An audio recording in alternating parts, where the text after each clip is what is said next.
어제 도심 한가운데서요. 아찔한 사고가 있었습니다. 홍순빈 아나운서. 네, 어제 오후에 어째 좀 불안해 보이던 택시 한 대가 행인을 칠 뻔했는데요. 이 택시가 이후에 어떻게 됐을지 영상으로 확인해 보도록 하겠습니다. 네, 달리던 택시 한 대가 지금 중심을 잃고 좌우로 휘청거리더니 행인을 칠 뻔합니다. 이내 중심을 잡지 못하고 인도를 이렇게 지나서 아이고. 왼쪽 주택 담벼락을 들이받고 길가에 세워진 승용차와 충돌한 뒤 뒤집힙니다. 허허. 다행히 현장을 목격한 시민에 의해서 지금 보시는 것처럼 택시 운전기사는 구조가 되는데요. 지금 보시는 것처럼 전복된 택시에서 연기가 피어오르니까 네. 한 시민이 소화기로 사고 현장을 수습합니다. 아하. 지금 다행히요. 현재 저 택시 운전기사의 생명에는 지장이 없는 상태고요. 네. 당시에 택시 안에 승객은 없었던 것으로 확인이 됐습니다. 당시에 승객은 없었어요. 그런데 지금 저 상황을 보면요. 앞서도 저 빈차 표시가 있네요. 지금 승객이 없던 것으로 보여요. 지금 저 보면은 택시 앞에 보면 승객이 없을 때는 빈차라고 빨갛게 이제 등이 들어오잖아요. 앞에 부분에요. 그 빈차를 봤을 땐 승객이 없던 것으로 이제 확인할 수 있었을 것 같은데 지금 이수정 교수님, 네. 저는 이 영상 보면서요. 차량이 튼튼한 줄 알았는데 저 충격이 그냥 차가 90도로 그냥 전도가 되네요. 네, 지금 이제 영상처럼 인도를 덮치고 전복이 됐는데요. 네. 그러기 전에 지금 좌우로 굉장히 많이 흔들립니다. 그러니까요. 그리고는 지금 목격자들의 증언에 따르면 굉음이 났다 이렇게 얘기를 하고 있거든요. 그러니까 지금 만약에 저 운전기사가 네. 뭐 의식이 있는 상태에서 의사결정을 했다면 지금 네. 저 도로에서 굉음을 낼 정도로 속도를 내야 될, 엑셀을 밟아야 될 아무런 이유가 없는 네. 지금 장소잖아요. 아하. 그렇기 때문에 이게 거의 컨트롤이 안 되는 상태로 가스 배관까지를 이제 부딪혀서 지금 가스가 막 아마 불이 꺼지지 않았으면 큰일 날 아하. 만한 폭발 사고가 있을 만한 그런 사고를 낸 거죠. 네. 보통 이 택시는요, LPG로 이 운행이 되잖아요. 그러다 보니까 저 충격으로 택시 뒷자리, 여러분 트렁크를 한 번쯤 택시에 실어 보신 분들은 아실 거예요. 뒤에 LPG 통이 있습니다. 아마 그게 충격으로 가스 누출이 생겼나 봐요. 그것을 현장에 있던 시민분들이 합세해서 저렇게 소화기로 또 가스를 차단하는 장면도 볼 수가 있었습니다. 목격자분들도 정말 놀란 가슴을 쓸어내리셨을 것 같은데요. 그 얘기 들어보시고 이어가 보도록 하겠습니다. 걸어가고 있는데 굉음 소리가 나고 택시가 오더라고요. 이거 뭔 일인가 하고 있는데 갑자기 다급하고 피한 상황이었죠. 피하고 나서 뒤 돌아보니까는 전복되는 상황이 된 거였죠. 동생은 119에다 신고를 하고 운전기사가 있길래 힘으로 문을 열고 구하고 나오니까는 이제 심한 냄새가 나더라고요. 그래서 심한 냄새가 났을 정도로 앞서 영상도 보셨죠. 주변에 자욱하게 희뿌연 가스로 추정되는 물질이 뿌옇게 있었어요. 그런데 양지민 변호사님 일단은 영상을 보면 차체가 심하게 흔들립니다. 그리고 제 생각이지만 저 기사분이 저 경황이 없는 와중에도 사람이 인도에 없는 걸 보고 도로 쪽이 아니라 인도 쪽으로 그나마 핸들을 꺾지 않았나 이런 생각 해볼 수 있을 것 같아요. 맞습니다. 그렇기 때문에 사실은 이 택시기사분이 이제 경찰 진술에서 진술을 한 것은 차량이 이제 멈춰서지 않았다라고 지금 급발진을 주장을 하고 계세요. 네. 그러니까 운행을 하는 걸 보면, 그러니까 뭐 사실 술에 취한 상황도 아니었고 본인이 상황 판단을 할 수 있는 상황에서 다른 차를 최대한 피하고 행인도 피하면서 지금 벽에 들이받는다고 나름대로의 판단을 하신 것 같거든요. 네. 그래서 아마 차량 결함이 있을 가능성도 네. 배제를 할 수는 없는 것 같은데요. 보통 네. 저런 종류의 사고가 나게 되면, 그러니까 가장 먼저 확인을 하는 것은 이제 브레이크를 밟았느냐. 그래서 브레이크 등이 이제 켜져 있는 상황임에도 불구하고 차량이 계속해서 주행을 했다라고 하면 이것은 이제 차량 결함의 이제 중요한 증거로 사실 볼 수가 있겠고요. 네. 그게 아니라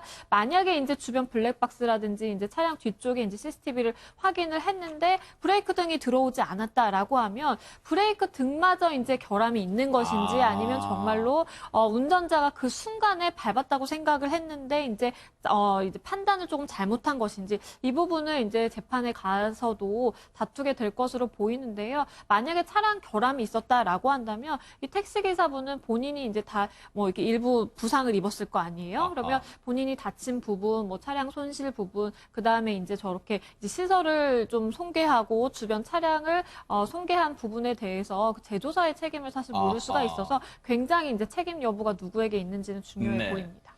그런데 저 상황을 보면요. 장희영 교수님 앞서도 그림에 나왔지만 가스가 새나고 있었어요. 그리고 영화나 이런 장면 보면 자동차 사고가 나면 자동차 내부에서 이 엔진 부분에서 또 불꽃도 튀고 해서 폭발로 이어질 수도 있단 말이에요. 그렇다면 만약에 주변에 큰 2차 피해로 이어질 수 있었을 것 같습니다. 맞아요. 그런 면에서 사실은 주변의 시민들의 도움이 사실 더 큰 그러네요. 사고를 막았다. 그리고 택시기사를 제일 먼저 또 꺼냈잖아요. 네.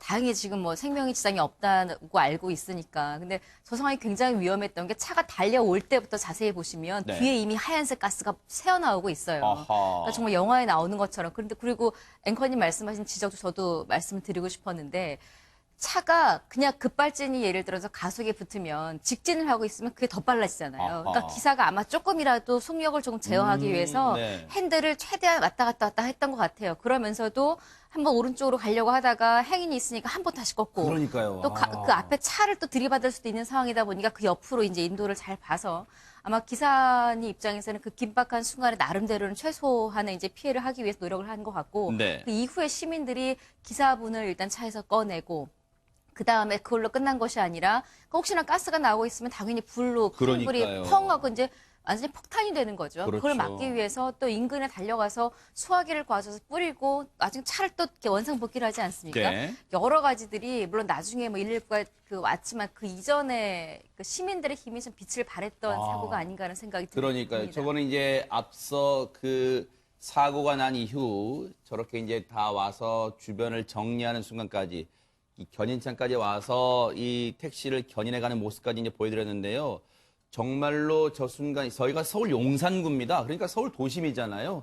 저기에서 만약에 주변 분들, 시민분들이 그냥 구경만 하고 있었다면 정말로 이 폭발로 인한 2차 사고, 또 주변에 상가들이 있잖아요. 정말로 이 상가들도 애꿎은 피해를 당할 뻔한 그런 아찔한 사고였습니다. 주변의 분들의 대처가 정말로 빛났던 그런 상황이었습니다. 수도권 일대 주민들을 공포에 떨게 했던 화성 동탄 살인 사건의 용의자 어제 공개 수배까지 했는데요. 어떻게 됐을까요? 양지민 변호사님. 네, 이게 사건 개요를 조금 설명을 드리면 2019년 1월 27일에 이제 경기도 화성시에서 남녀가 이제 흉기에 찔린 채로 이제 신고가 들어오게 됩니다. 근데 여성은 급하게 병원으로 이송을 했지만 결국에는 이제 사망을 했고 아하. 남성은 이제 병원으로 이송을 해서 치료를 받던 중에 의식이 나중에 좀 회복이 됐습니다. 네. 그래서 병원으로 이송되기 전에 이 남성 현장에 있던 피해 남성으로부터 얘기를 들었을 때는 어떤 남성이 흉기를 휘둘러서 그러니까 도망을 했는데도 또 따라와서 흉기로 이제 공격을 했다라고 아하. 이제 진술을 한 것으로 보면 피해자 남성은 이제 가해자가 누군지 아는 사이는 아니었던 것으로 보이고요. 네. 이 남성이 누군가 하고 봤더니 사망한 피해 여성의 옛 연인이었습니다. 그래서 이 40대 남성을 이제 용의자로 경찰은 이제 특정을 하고 계속해서 이제 쫓는 상황이었어요. 그래서 이 차량을 사실은 쫓다 보니까 한박산 인근에서 차량 진입 방지 장치를 이제 들이받고 멈춰선 상태에서 차량이 이제 방치되어 있는 것을 본 거예요. 그래서 네. 사람은 이미 도주를 한 상황이었고 바로 이 차량이었죠. 맞습니다. 저 차량만 그때 당시 이제 발견이 됐고 네. 범행의 도구로 쓰인 것으로 보이는 흉기가 한 점이 그때 당시에 발견이 됐습니다. 네. 그래서 그 당시에 사실은 경찰이 300여 명이 넘는 사람이 이제 투입이 돼서 네. 열심히 그 산 인근을 수색을 했는데 결국에는 이제 찾지를 못했다가 네. 결국에는 이 수색 범위를 확대해서 이 남성을 찾기는 찾았는데 네. 이 남성이 막판에 이제 극단적인 선택을 좀 한 아하. 것으로 보입니다. 어제 오후 한 3시쯤인가요? 어제 오후 3시에 경찰이 고심 끝에요. 어제 뉴스파이터 시간에 전해드렸을 때 오후쯤에는 뭔가 공개 수사로, 공개 수배로 전환하지 않을까 조심스럽게 전망했는데 실제로 오후 3시쯤에 경찰이 공개 수사로 전환을 했고요. 수배 전단까지 배포를 했습니다. 그 이후에 검거에 나섰는데 결국은 지금 이 용의자로부터 어떠한 말도 들을 수가 없는 상황이 되고 말았는데 당시에 이수정 교수님, 네. 일단 용의자를 추적할 때 이 숨진 여성의 옛 연인인 것으로 알려지면서 이게 혹시 이별 범죄가 아닐까 이런 쪽에 무게가 실렸죠? 네, 뭐 그런 이제 동기로 인해 가지고 네. 결국 이 과거에 이제 여자친구였던 분과 그의 이제 현재 남자친구를 사망에 이르게 한 그 계획을 했던 거 아니냐. 네. 이런 이제 의심들이 있었는데 안 그래도 이제 피해자의 유가족들이 지금 네. 비슷한 진술을 지금 하고 있습니다. 아하. 예, 아마도 헤어진 이후 같아요. 그런데도 뭐 받아들이지 못하고 계속 전화를 하고 문자를 보내면서 네. 못 헤어지겠다. 그러면서 아마도 상당한 기간 동안 소위 이제 스토킹이라는 걸 했던 것 같고요. 네. 그러다 보니 결국에는 위협을 느껴서 아마 주변 사람들에게 걱정스러운 이야기를 전달을 해서 그게 이제 지금 언론에 보도가 되는 그런 이제 범행 동기로 추정이 되는 것으로 네. 보입니다. 이 피해 여성의 유족들의 얘기를 들어보면 헤어진 이후에도 지금 이 가해 남성, 이 스스로 극단적 선택을 했습니다만 이 가해 남성으로 계속 연락이 왔다는 걸 가족들도 알고 있을 정도였답니다. 그런데요, 장영 교수님, 예. 어제 경찰이 고심 끝에 공개 수사로 전환했는데 그게 효과가 있었죠? 그렇습니다. 공개 수배를 한 덕분에 사실은 범인을 바로 그러니까 물론 사망을 했습니다만 네. 잡았다고 표현하는 게 맞을 것 같아요. 어제 경찰이 용의자 공개 수배하고 현상금 500만 원을 걸었고 네. 사진이나 이런 것들을 쫙 배포를 했습니다. 이게 바로 전단이군요, 네. 이 사람도 그 사실을 알았을 거예요. 그러다 아하. 보니까 지역을 많이 멀리 벗어나기 위해서 택시를 이용하려고 했는데 아하. 바로 택시기사의 눈에 딱 이 전단 수배지의 인상착의와 비슷한 사람이구나. 그래요? 이게 느껴진 겁니다. 아하. 오후 7시경에 충남 천안역 부근에서 용의자가 택시를 잡아타고 택시기사에게 대전으로 가자라고 이야기를 했는데 당시 택시기사가 딱 보니 그 사람인 거죠. 네. 그러니까 이 손님을 바로 태운 게 아니라 택시가 줄을 서 있고 순서가 있으니까 앞에 있는 택시를 타십시오라고 이 범인을 유인을 한 다음에 네. 바로 경찰에 신고를 합니다. 아하. 그러니까 경찰은 이 신고를 받고 이 피의자가 어떤 택시를 탔다라는 것까지 이제 알았을 거 아니겠어요? 아하. 그런 추적을 했고 그 경찰이 이 사람을 태운 택시 기사와 중간중간 통화를 했는데 손님이 아까 처음에 이 신고를 한 이 택시 기사에게는 대전으로 가자라고 그랬죠. 했었잖아요. 아하. 근데 본인도 아마 조금 내가 이 말한 걸 저 사람이 나를 눈치채지 않았을까라는 의심을 했던 것 같아요. 그러니까 막 낌새를 예, 알아차린가 봐요. 혹시나 네. 했나 했겠죠. 그러니까 그 다음 택시를 타서는 대전이 아니라 전북 전주시로 가자라고 아하. 이야기를 했습니다. 그러니까 네. 만약에 대전으로 갔다라고 생각을 했으면 또 뭔가 사고가 있을 뻔했는데 네. 다행히 경찰이 그 택시기사와 통화를 하면서 네. 물론 비밀리 했겠지만 전북 전주시로 가자라는 걸 알고 일단 추적을 한 끝에 결국은 8시 50분경에 부여에서 경찰차 2대가 택시를 가로막고 이 차량을 검거를 하게 됩니다. 이 예상 도주로를 추격했고 또 예상해서 지나갈 길목에 경찰이 미리 이 길을 막고 있었던 것 같아요. 그래서 보세요. 지금 저렇게 사건이 일어났던 화성 동탄에서 용인 한박산 인근으로 숨어들었죠. 연인원 360명 경찰력을 동원해서 헬기와 드론까지 동원해서 수색을 했지만 이틀에 걸쳐 수색했지만 찾지 못했고 이후에 수색 범위를 넓히면서 공개 수배로 전환했는데 신고가 들어왔고요. 부여 사비문에서 검거를 했습니다. 경찰 얘기 들어보시고 이어가 보도록 하겠습니다. 충남청에서 이제 공주 수사가 일어나 왔어요. 그 택시가 이제 어디 공주 탄천 IC를 통과한다. 예, 그래서 이제 저희가 바로 인접서거든요. 네. 그래서 저희 관내로 들어올 수 있어서 저희가 긴급 배치를 했어요. 저희 관내 순찰차가 택시를 발견한 거예요. 발견해갖고 뒤에 이제 추적했죠.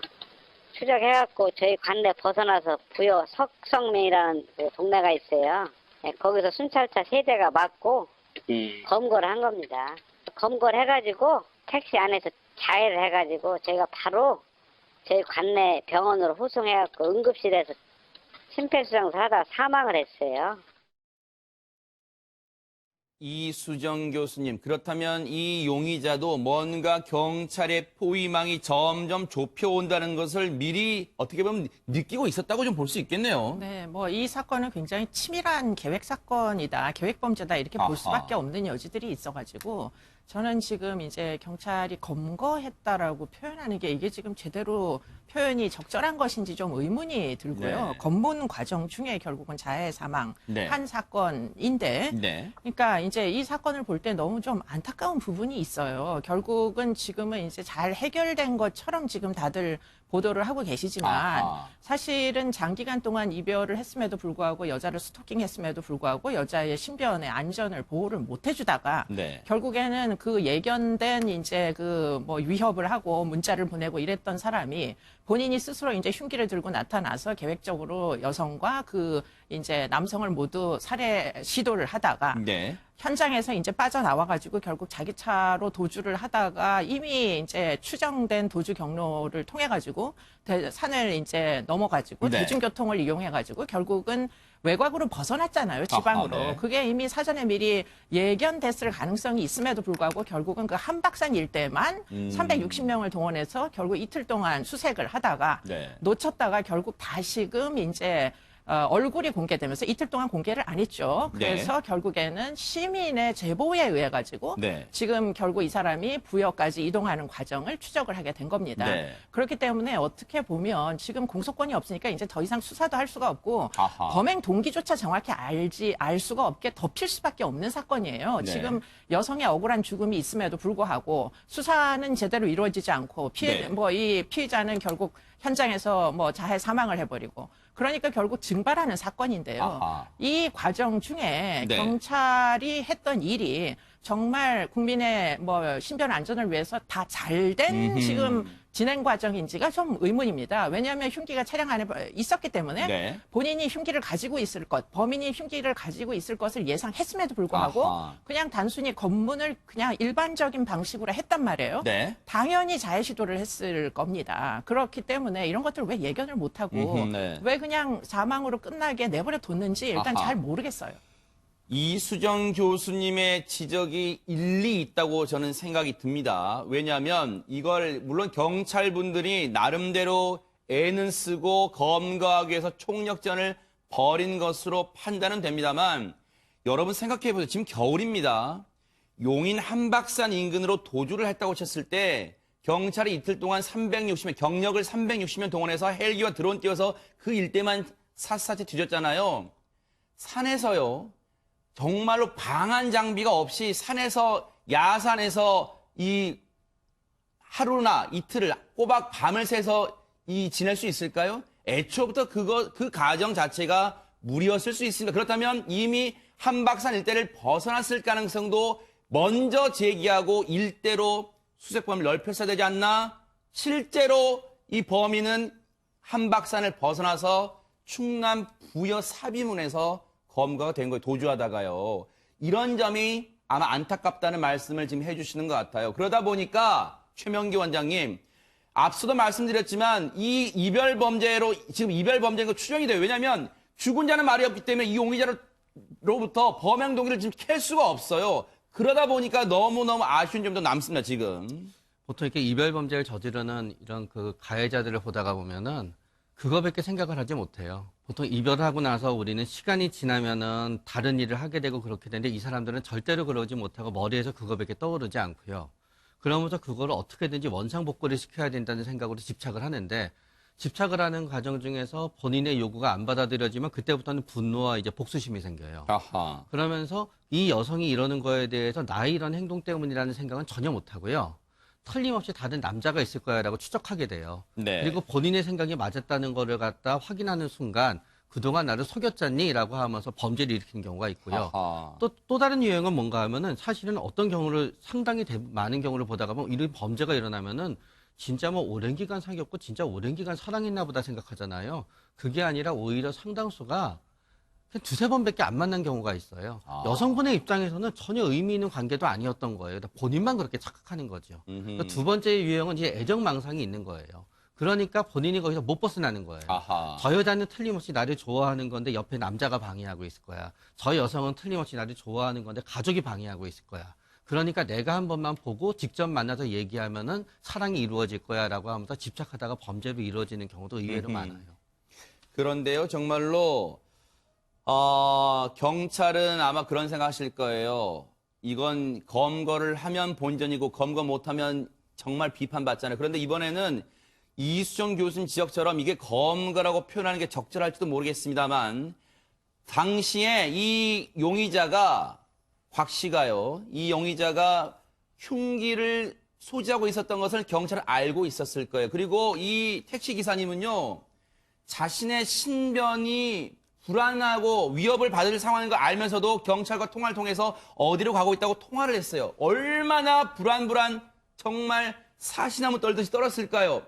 당시에 순찰차 세대로 앞뒤를 막았을 때요. 기사님은 재빠르게 택시에서 내렸대요. 그나마 그래서 혹시라도 발생할 수 있었던 인질극, 택시 기사님을 상대로 한 인질극까지도 벌어질 수 있는 상황이었지만 다행히 택시 기사님의 발빠른 대응으로 그런 상황은 면할 수가 있었고 용의자 곽상민의 자해로 일단은 이 도주극은 막을 내렸습니다. 범행 동기는 영원히 오리무중으로 남게 됐다는 점에서 유족들이 정말 이 억울함을 어디에다가 하소연해야 될지 그것도 정말로 답답하기만 합니다. 사기 사건은 참 뉴스파이터에서 여러 차례 전해드린 바가 있습니다만 요즘은요. 돈을 요구하는 방식도 참 갖가지라는 생각이 듭니다. 장희영 교수님. 예.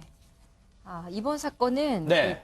60대 여성이 사기를 60대 여성이 사기를 칩니다. 네. 사건인데요. 문제는 이 여성이 사기를 친 대상자가 네. 여유 있게 살거나 넉넉한 사람들이 아니라 돈이 많은 사람들이 아니라 네. 좀 어렵게 일을 내서 돈을 모으고 있는 사람들을 상대로 사기를 했다라는 게 사실은 조금 화가 나는 부분인데 네. 2010년 11월부터 1년 동안 부산의 한 목욕탕의 세신사, 그러니까 뭐 때를 밀어주고 이렇게 네. 이제 목욕탕에서 일하시는 분들이 계시죠. 그분들이 이제 한번 그렇게 해주는데 수고료가 3만 원 정도라고 합니다. 아하. 이 여성에게 3만 원만 줘도 될 일을 7만 원씩 무려 주면서 그러니까 팁을 오히려 막 더 준 거죠. 그렇게 주면서 일단은 본인이 굉장히 재력가이고 네. 훈훈한 인심을 갖고 있는 사람인 것처럼 이런 세신사랑 친해져서 네. 친해진 다음에 이제 갑자기 어떤 이야기를 하기 시작하냐면 아하. 자기의 딸이 귀신병에 걸렸다. 어. 귀신병에 걸려서 뭐 여기에 필요한 어떤 돈이 있는데 그 돈을 치료하는 돈이 나처럼 돈 많은 나처럼 쉽게 번 돈으로 치료를 하면 그 귀신병은 낫지가 않는다. 왜냐하면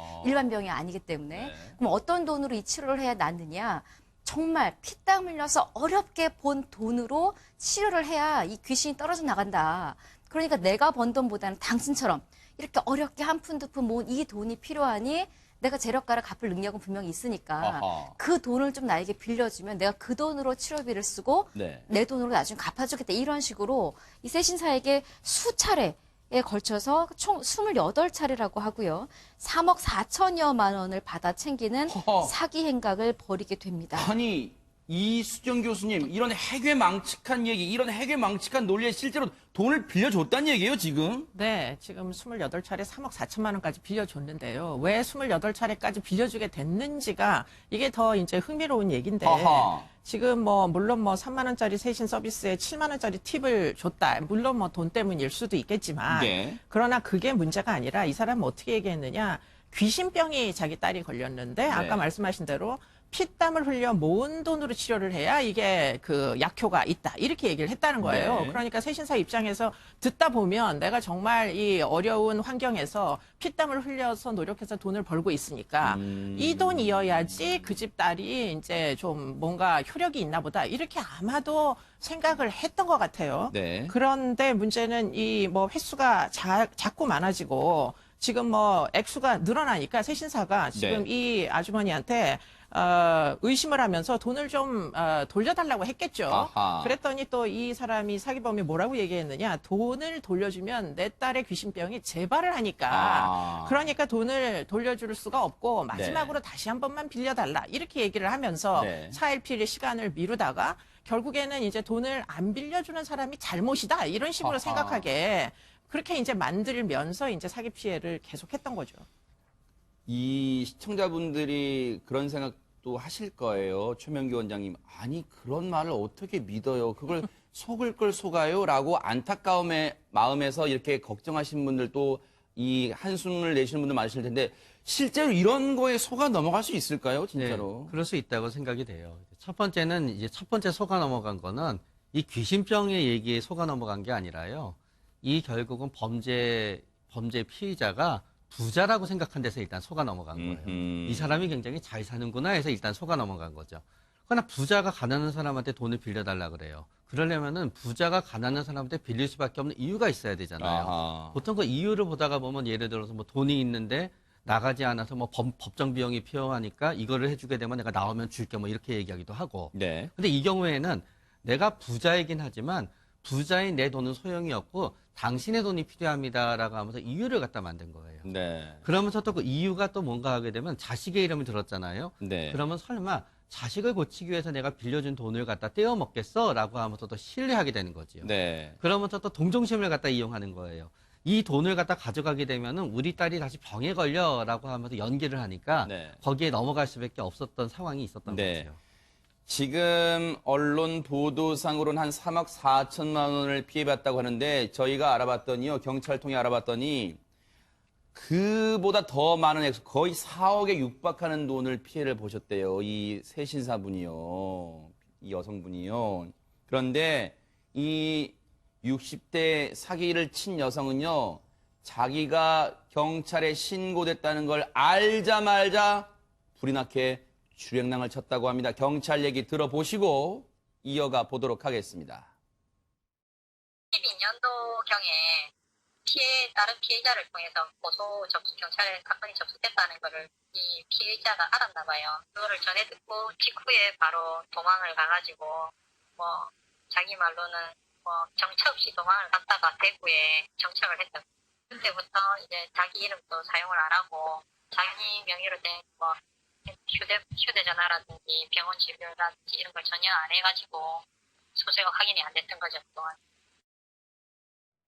얘기를 들어보니까 정말 도망도 작정을 하고 도망갔습니다. 이수정 교수님. 네, 뭐 작정을 했다고 보이고요. 뭐 아마도 이게 처음일까 하는 것도 전 좀 사실 의문입니다. 아. 그 전에도 이런 사기 전력이 있을 가능성이 굉장히 높아 보이고, 네. 뭐 그런 연유는 이미 이제 도주했을 때 어떻게 행적을 이제 그 추적을 피할 수 있는지를 이미 알고 있었어요. 네. 그래서 뭐 카드나 휴대전화 자기 거 안 쓰고 그리고는 네. 이제 주민번호 같은 것들을 이제 드러나지 않게 했고 네. 나중에 이제 검거되고 나서도 주민번호를 대라 했을 때 경찰에 자기 번호 아닌 뭐 다른 번호를 댄다거나 이렇게 계속 거짓말을 아하. 했다고 합니다. 네. 그래서 결과적으로 이제 지문 확인을 통해서 이 사람이 그 사람이구나 하는 걸 알 정도로 아주 네. 용의주도하게 계속 개인정보를 속였던 거죠. 아니 그러면 장희영 교수님 잡고 봤더니 이 사기를 친 여성 진짜 딸이 있긴 있었어요? 귀신병 걸린 딸이요? 네. 귀신병 걸린 딸은 없었습니다. 그런데 굳이 말하면 생물학적 딸은 있긴 있었는데 아. 그마저도 이 여성이 키우고 있던 게 아니라 이 여성의 어머니가 대신 키워주고 있는 딸이 있긴 있었습니다. 하하. 아니 그러면 앞서도 이수정 교수님이 그 예리한 촉으로 이 비슷한 범죄가 많이 있었을 것 같다는 그런 추정을 해주셨는데 실제로 어떨까요, 양지민 변호사님? 실제로 이 세신사 외에도 피해자가 더 있었습니다. 아하, 총 4명인데요. 뭐 사업 자금이 필요하니까 돈을 조금만 빌려달라, 뭐 아니면 그냥 정말로 빌려달라라는 식으로 이제 돈을 받은 다음에 갚지 않는 형식으로 사기 행각을 벌여왔다라고 하고요. 네. 피의자가 실제로 이제 사기쳤다라고 판단할 수 있는 돈은 9억 3천만 원이 넘는다라고 합니다. 다 합쳐서요. 아, 그렇습니다. 네 명한테. 그러니까 네 명에게 이 거액의 돈을 사기를 쳤다라고 볼 수가 있겠고요. 특히 이제 첫 번째 사기 같은 경우에는 1억 1천만 원 가량을 이제 사기를 쳤는데 그게 공소시효가 5일이 남긴 시점에서 체포가 됐어요. 그러니까 정말로 1억 1천만 원 이제 피해자 같은 경우에는 이 사람을 처벌할 수도 없을 수도 있었는데 다행히 공소시효가 만료되기 전에 체포가 돼서 그 건까지 다 같이 이제 재판을 받게 되겠죠. 아하. 그런데요, 양지민 변호사님, 뉴스파이터가 이 사기 사건 늘 전해드릴 때마다 검거는 했어요. 정말 경찰이 노력해서 검거는 했지만 이 피해를 보시면 특히 앞서 그 요즘 목욕관리사로 많이 부르더라고요. 새 신사분을. 그분 3억 한 4억 육박하는 이 돈, 피땀을 정말 번 돈 돌려받을 수 있을까가 진짜 걱정입니다. 그렇습니다. 그러니까 형사처벌을 하는 것은 뭐 사실 문제가 안 됩니다. 뭐 피해자들도 명백하고 증거도 명백하게 있는데 이 사람이 자력이 있어야 돼요. 경제적인 능력이 있어야만 사실은 어떤 재산에 뭐 압류를 해놓는다라든지 아니면 뭐 정말 동산이라도 있으면 정말로 그거를 이제 가지고 환가를 해서 그걸 돈으로 바꿔서 이제 돈을 받을 수가 있을 텐데 그게 아니라 정말 뭐 예를 들어서 유흥비로 다 썼다라든지 네. 본인이 뭐 과소비를 하는데 다 썼다라든지 그러면 사실은 현실적으로 이 사람에게 돈을 받을 수 없다라는 것이 가장 재상범죄의 이제 맹점이다라고 볼 수가 있겠고요. 네. 실제로 그런 피해자들이 굉장히 많으신데 그런 경우에는 형사 피해자를 이제 구제하는 절차도 별도로 마련이 돼 있기는 합니다. 그래서 아하. 그 부분을 알아보시는 게 사실 더 효율적일 수도 있습니다. 참 혹시라도요 이 열심히 피땀 흘려 번 돈, 정말 목욕관리사 하시면서 번 돈을 지금 사기를 당하신 이 피해 여성분 있잖아요. 혹시 가족분들이 뭐 원망 이런 거 할까 봐 걱정돼요. 근데 얼마나 이분도 안타까워요. 오히려 이럴 때일수록요 가족분들이 따뜻하게 보듬어 주셔야 되지 않을까 이런 생각도 해봅니다. 너무너무 안타까운 그리고 분노가 치미는 그런 사기극이었습니다. 참 요즘 왜 이렇게 국가망신 시리즈입니까? 이 예천군 의원들의 그것도 모자라서 이번에는요 저 멀리 태국 공항에서 이런 일이 있었답니다. 홍순빈 아나운서. 요즘 뭐 태국으로도 여행 많이 가시는데요. 이 태국 공항에서 국제적 망신을 당할 만한 모습이 포착이 됐습니다. 그 모습을 확인해 보도록 하겠습니다. 네, 지금 검색대 보안 경보를 무시하고 지나친 여성이요. 지금 앞사람과 부딪히는 등 뭔가 좀 이상한 행동을 보이고 저 있습니다. 사람이에요? 네네. 어허. 네, 지금 손을 이렇게 뿌리치기도 하고요. 지금 네. 계속 X자를 짓고 있습니다. 뭐 지금 합기도 하는 거예요? 뭐예요? 양팔로 지금? 이렇게 어허. X. 어허. 뭔가 또 다시 한번 X를 어허. 하면서 뭔가 불만을 표시하는 것 같고요. 어허. 화가 난 듯한 저 행동을 멈추지 않습니다. 네. 핥으면 해봐라. 양팔을 쭉 펼쳐서 검색을 받나 싶더니 잠시 후 직원의 뺨을 때립니다. 지금 저 공항 검색 요원, 보안 검색 요원의 지금 뺨을 때리는 장면을 저희가 화면을 멈추게 했습니다. 그런데 장희영 교수님, 제가 앞서 국가망신이라고 한 이유가 있습니까? 저 여성이 대체 국적이 어딥니까? 국적이 대한민국입니다. 대한민국 여권을 가지고 있는 분이었는데 사실 저 영상을 보면 근데 단순히 저 여성이 행동을 하기는 그 이전부터 좀 행동이 이상해요. 저기 검색대를 통과하기 이전에도 좀 뭔가 이상한 행동을 하니까 일행 남자가 검색대를 못 들어오게 이렇게 막는 장면이 있거든요. 네. 그걸 남성을 제지하고 다시 여성이 검색대 안으로 들어와서는 계속 X자를 했다. 몸에 손을 대는 것 자체를 굉장히 거부하는 듯한 행동을 보이잖아요. 사실은 여기까지 봤을 때 저 여성 자체가 지금 현재 정상인 상태일까는 의심이 좀 가는 상황이기도 한데 네. 결과적으로 어쨌거나 타국의 저 검색 요원의 그것도 가녀린 여성을 저렇게 힘차게 때리는 장면이 포착이 되는데 저 여성이 한국 여성이었다. 영상만 보자면 상당히 국가적인 망신이라고도 할 수 있는 상황입니다. 네. 저 때가 홍순빈 아나운서 언제 일어난 일이에요? 저 때가? 저 때가 지난 1월 26일 현지 시각으로 밤 11시입니다. 어허. 저기에서 이제 검색 요원이 휴대용 금속 탐지기를 이제 검색을 하려고 하니까 네. 불응을 하는 모습입니다. 태국의 수완나품 국제공항의 출국장. 그런 입국장이 아닌 출국이에요. 지금 그 출국장에서 벌어진 일인데 그런데 저렇게 공항 검색대에서 이 근무하는 검색 요원의 뺨까지 여러 차례 제지에도 불구하고 뺨까지 때렸습니다. 다른 나라까지 가서 왜 그랬을까요? 최명규 의원님, 저 행동에 무슨 의미가 담겨 있습니까? 좀 분석을 해주세요. 저게 만약에 출국장이 아니라 입국장이었다고 가정하면은 네. 가장 먼저 의심해야 되는 건 일단 음주입니다. 아, 네. 그러나 기내에서, 네. 그러나 저게 이제 출국장이었던 건 그건 아닌 것 같고요. 네. 두 번째는 이제 우리 심리학 용어 중에 팽창된 자존감이라는 용어가 있습니다. 네. 내가 하면 뭐든지 다 돼야만 되고 내가 하는 모든 행위는 용인이 되고 네. 그 행위를 누가 맡게 되면은 나를 맡기 때문에 거기에 대해서 내가 처벌할 수 있는 권한을 가지게 된 겁니다. 네. 그러니까 본인이 모든 가치 판단을 할 수 있고 모든 걸 할 수 있다고 믿게 되는 거죠. 아하. 그래서 만약에 팽창된 자존감이 원래 그렇게 살던 사람이 아니고 네. 최근에 2, 3개월, 3, 4개월간은 갑자기 변했다라고 생각하게 되면은 네. 그거를 갖다 낮추기 위해서 치료를 요하는 수도 있고요. 네. 만약에 저게 굉장히 일관된 태도였고 네. 어떤 의미에서 본인이 가족 간의 관계라든가 며칠간의 여행에서 자신의 요구가 받아들여지지 않아서 네. 계속 분노가 쌓이다 나타났다라고 하게 되면은 네. 그건 이제 성격적인 문제로 받아들일 수도 있습니다. 아하. 아니 그런데 저렇게 이제 공항 검색대에 이 보안 요원까지에게 손찌검까지 했잖아요. 그러면 당시에 저 여성 어떻게 됐습니까? 홍순빈 아나운서. 저 여성이 벌금을 물게 됐어요. 네. 태국 돈으로 1,000바트. 아니 일단 벌금 전에 일단 보안 요원들한테 제압이 됐나요? 어떻습니까? 일단 뭐 출동을 했나요? 자국 이미지를 고려해서 벌금 외 추가 조치 없이 해당 여성을 출국시켰다고 합니다. 그러니까 일단 그 당시에는 네. 그 맞은 여성이 있었잖아요. 그 여성이 이제 당연히 공항에 신고를 했겠죠. 네. 그러니까 공항에 신고를 받고 출동한 사람들이 여성을 이제 잡아서 실현 조사를 하고 이런 일이 벌어진 거고 네. 마지막에 지금 벌금 얼마까지 나오는 과정이 이제 이루어진 거죠. 지금 이제 우리가 이런 일이 일어나면 양재민 변호사님 뭐 특히 이제 흔히 이제 미국의 뭐 경우와 많이 비교를 하잖아요. 그 미국에서 혹시 이런 이제 소동을 일으키면은 뭐 즉시 보안 요원들이 뭐 제압도 하고 수갑도 채우고 그런다고 들었는데 일단은 이 여성은 그런 상황은 아니었나 봐요. 어떻습니까? 맞습니다. 그러니까 말씀하신 것처럼 미국에서 만약에 이런 일이 일어났다라고 하면 이 여성 결국에는 이제 강제 출국 조치가 취해졌겠지만 그 전에 일정 기간 동안 구금이 돼 있을 수도 있는 상황입니다. 그리고 네. 만약에 이제 제지를 하는데도 저렇게 계속해서 뿌리치고 폭행까지 했다라고 하면 사실은 미국은 테이저건도 굉장히 많이 쓰거든요. 아, 그렇기 그래요? 때문에 이 여성이 받았을 이제 피해도 굉장히 이제 나름대로 있었을 것 같은데 태국 같은 경우에는 일단 이렇게 설명을 했습니다. 자국의 이미지를 고려해서 별도의 조치 없이 이제 벌금을 이제 물리는 것으로 판단을 했는데 얼마나 벌금을 물렸어요, 저 여성한테요? 이게 이제 태국 돈으로 1,000바트예요. 그래서 이걸 한화로 하면 35,000원 정도입니다. 그러니까 굉장히 미약한 수준의 벌금 정도만 이 여성에게 책임을 물고 그냥 출국 조치를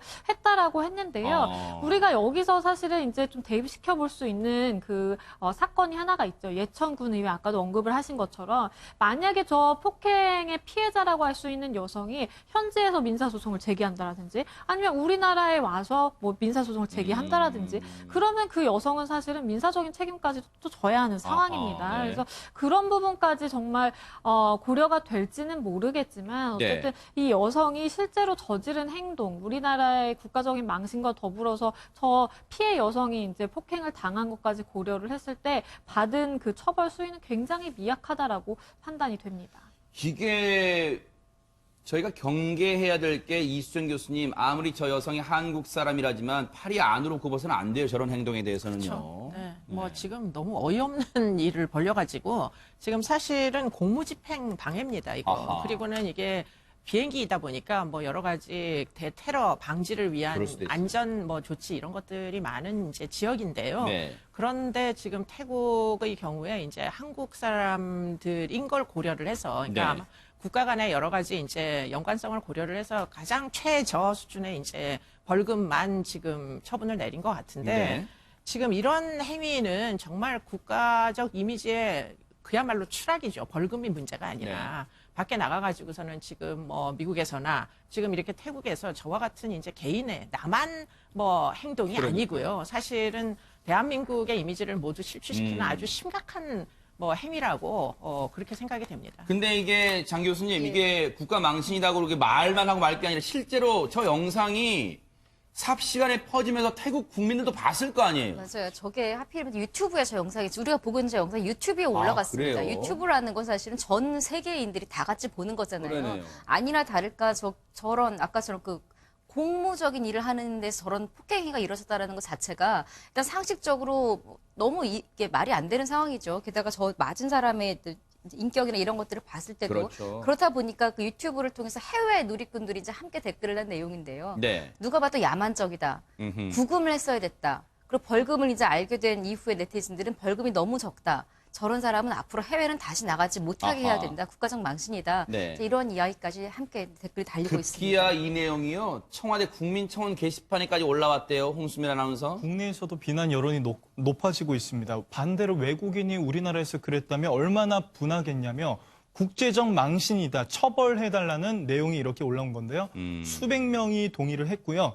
해당 여성에게 출국 금지 조치를 해야 된다고 목소리를 높이는 글도 확인해 볼 수 있었습니다. 글쎄요. 무슨 일이 있어서 저런 행동을 했는지 모르겠지만 어쨌든 나라 망신을 시켰다는 점은 분명해 보입니다. 반성이나 할지 모르겠습니다.